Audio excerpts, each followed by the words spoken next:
bagaimana cara mengondisikan hati kita sadar supaya saat muncul ujian itu kita merasakan kesadaran bahwa oh ini jalan sukses saya. Allah kirimkan buat saya, bukan buat yang lain. La yukallifullahu nafsan illa usaha. Kalau kita lihat-lihat, masalah tiap orang kan beda-beda ya. Tapi intinya sama kan masalah? Intinya kepikiran juga kan? Ya kan? Ya, kalau masalah kan nomor 4 ya. Ya kan? Kan berpikir itu ada 4. Ada berpikir, sedikit berpikir, tidak berpikir, pikiranun. Gimana? Masalah itu kan pikiranun kan? Yang dipikirkan kan? Ya, semuanya sama, intinya berpikir. Di perusahaan yang besar, yang kecil berpikir.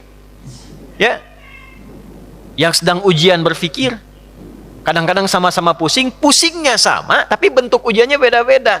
Yang paling menarik itu ujiannya beda sesuai kadar kita.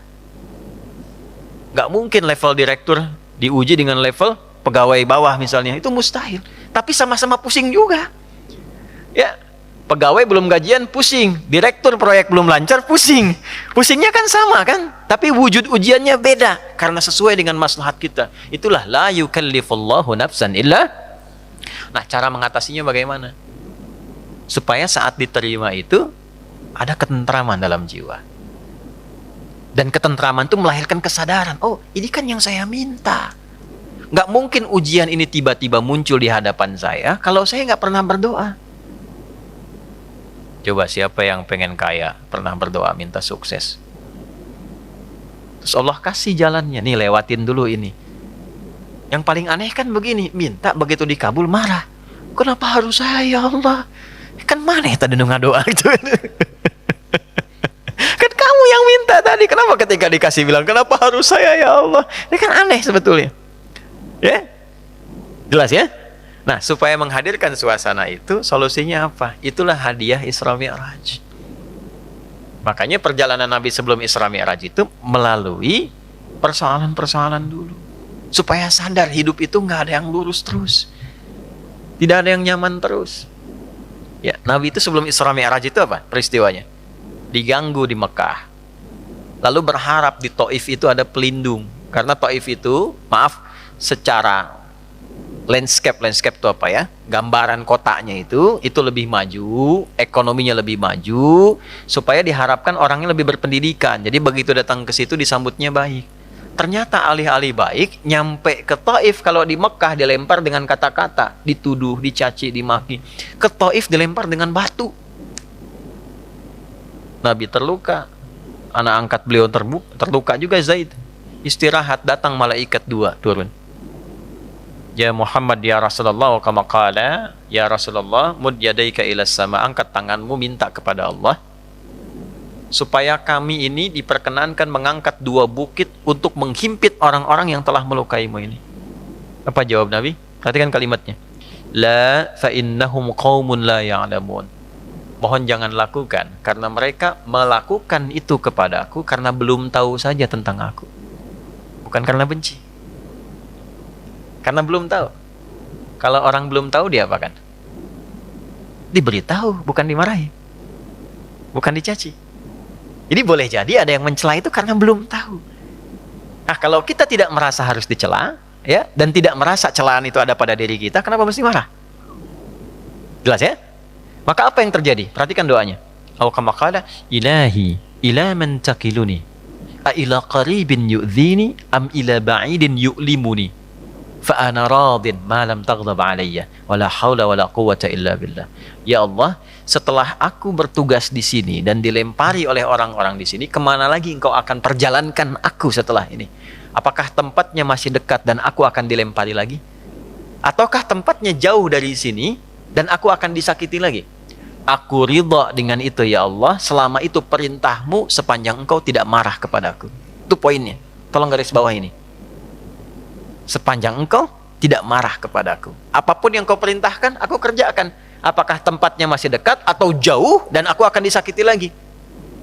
Dari situlah turun undangan Isra dan Mi'raj. Ternyata bukan cuma di bumi, diperjalankan langsung sampai dengan ke langit. Subhanalladzi asra bi'abdihi lailam minal masjidil haram ilal masjidil aqsa alladzi barakna haulah linuriyahu min ayatina innahu huwas samiul basir. Turunlah peristiwa Isra Mi'raj. Undangan itu turun. Asalnya dari situ. Jadi ketika kita itu sadar bahwa semua apa yang kita alami ini ujian dari Allah untuk membantu kita meningkatkan kualitas hidup, mengabulkan doa kita, disitulah anugerah akan turun. Tapi kalau kita banyak mengeluh, capek. Ya, ini saya kasih gambaran gini. Ibu tahu cacing nggak? Cacing tahu ya? Mas tahu cacing ya? Pak, cacing itu kalau saya punya wajan tuh buat gorengan, panasin. Cacingnya dikesituin tuh. Ya. Kalau belum panas kan dia diam ya. Kalau udah dipanasin dia ngapain? Ah, rungkel tuh. Orang Banten rungkel. Ya. Ngapain cacingnya? Hah? Gerak-gerak gitu kan? Gede. Kenapa? Panas. Bukan karena kepanasan, karena cacing tidak bisa mengeluh. Aduh panas, aduh, enggak. Dia bergerak mencari solusi. Ya. Ya kan? Pernah nggak dengar cacing? Aduh, nggak pernah kan? Kenapa harus saya? Kenapa? Nggak pernah begitu. Kejamnya, oh, nggak pernah. Ya. Yang dicari solusi. Nah, cacing dihisap tidak? Tidak. Kita dihisap tidak? Cacing tidak dihisap, tapi menjadi umpan untuk makanan kita. Kita yang sering ngumpanin cacing, tapi nggak belajar dari cacing tuh. Kenapa harus selalu ada keluhan? Yo, cicak. Cicak makanannya apa? Nyamuk. Cicak bisa terbang nggak? Nyamuk bisa terbang. Di mana logikanya hewan yang tidak bisa terbang, makanannya terbang? Tuh kalau nyamuknya pintar, dia punya akal. Ya, jadi mainan cicak tuh. Cicak, gitu kan? Ya, tapi lihat kuasa Allah tuh. Orang tua kita cuma ngajarin sedikit. Cicak diam-diam datang seekor. Kok datang seekor nyamuk? Bukan cicak mendatangi nyamuk, nyamuknya datang. Siapa yang mendatangkan nyamuk ke cicak itu? Apa pernah cicak mengeluh? Tidak mengeluh. Nah, itu binatang. Nah, yang mau saya katakan, mengembalikan suasana itu, Nabi sudah mengajarkan dari peristiwa Isra Mi'raj. Tidak ada orang bebas dari ujian. Tapi kalau kita menyadari semua datang dari Allah untuk membuat kita lebih berkualitas, satu, dan mengabulkan sesungguhnya apa yang kita mohonkan dalam doa, maka turunlah kemudian kenyamanan. Kalau Nabi karena Rasul, karena Nabi Rasul, mukjizatnya Isra Mi'raj, naik buruk, kita nggak mungkin naik buruk. Odong-odong banyak. Nah, delman banyak, tapi naik buruk mustahil. Ya, karena peristiwanya tidak mungkin berulang, maka hadiahnya diabadikan. Itulah sholat. Itulah sebabnya panggilan sholat itu bersanding dengan hajat. Karena itu sholat disebut dengan hajat, kebutuhan. Wasta'inu bisabri was sholat. Kalau punya masalah, terima dulu dengan sabar dan lakukan sholat. Nah, jadi asalnya sholat itu diperintahkan oleh Allah lewat Rasulullah untuk menyelesaikan semua masalah kehidupan kita. Makanya dulu orang-orang yang punya hajat, punya masalah, itu melakukan sholat. Nabi Zakaria punya masalah, diuji dengan keturunan. Rambutnya sudah memutih, fisiknya sudah letih. Maaf, istrinya divonis menopause dan mandul. Secara medis gak mungkin punya keturunan. Maka apa yang diperintahkan oleh Allah? Diilhamkan sholat. Di Quran surah 3 ayat 38 sampai 39, ya, hunalika da'a Zakaria rabbah qala rabbi habli min ladunka dzurriyyatan thayyibah innaka sami'ud du'a fanadathul malaikatu wa huwa qa'imun yusalli fil mihrab annallaha yubashshiruka bi Yahya. Setelah manusia mengatakan enggak mungkin kau punya keturunan, beliau salat. Dalam salatnya beliau memohon, ya Allah, semua memvonis aku tidak akan mungkin punya keturunan, maka aku menyebut namamu yang memberi tanpa punya batasan. Hab namanya, dari Wahab. Ya Allah, saya minta darimu saja, karena orang lain mengatakan nggak mungkin. Saya minta darimu yang tidak punya batasan. Engkau pasti mendengar doa saya. Kalau yang pada maha mendengar juga tidak terkabulkan, kepada siapa lagi saya mesti meminta? Maka langsung turun jawaban, padahal beliau itu masih berdiri dalam sholatnya, belum selesai sholatnya. Fanadatul malaikatu, turun malaikat, wa huwa qa'imun yusalli fil mihrab. Sedangkan beliau masih berdiri dalam sholatnya. Turunlah berita disampaikan akan punya anak namanya langsung dari Allah, Yahya. Nabi Musa sholat. Musa itu sholat. Quran surah 20, Thaha ayat 14. Innani anallahu la ilaha illa ana fa'budni wa aqimis salata li dzikri. Nabi Isa sholat. Quran surah 19 ayat 31 sampai 33. Wa awsani bis shalah. Allah memerintahkan padaku untuk sholat.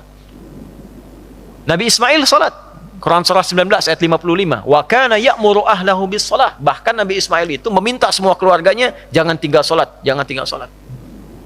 Itulah sebabnya kenapa sholat itu menjadi yang paling pokok dalam hidup dan tidak ada alternatifnya sampai meninggal. Kenapa? Karena Allah menginginkan semua masalah kita selesai, tuntas. Saat sholat kita minta, rukuk, sujud, selesai masalahnya. Zakat itu wajib kalau ada kewajibannya berlaku. Sampai nisabnya, keluar zakatnya. Tapi kalau belum sampai batasnya, nggak ada kewajiban zakat. Puasa itu wajibnya kapan? Ramadan. Kalau tidak Ramadan, tidak wajib, kecuali nazar. Ya. Dan saat Ramadan pun kalau nggak mampu, masih bisa diganti. Kalau tidak qadha, fidyah. Haji wajib nggak? Kapan? Bagi yang mampu. Tapi sholat, semua berlaku, berdiri. Nggak bisa berdiri, nggak mampu, duduk. Waqu'uda. Nggak bisa duduk, berbaring. Nggak mampu berbaring, isyarat. Nggak mampu isyarat, berkedip. Dengan kedipan selama masih sadar.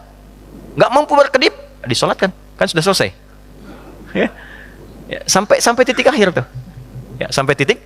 Kenapa? Karena Allah tidak menginginkan semua hambanya siapapun punya masalah yang tidak selesai.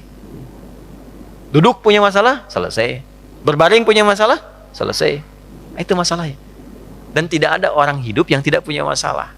Ini subuh kan baru berapa menit tadi kita lewat tuh? 30 menitan. Ada nggak yang nggak punya masalah sekarang? Nggak ada. Nanti subuh ke zuhur pasti punya masalah lagi. Kalau sholatnya benar, selesai. Itulah asalnya.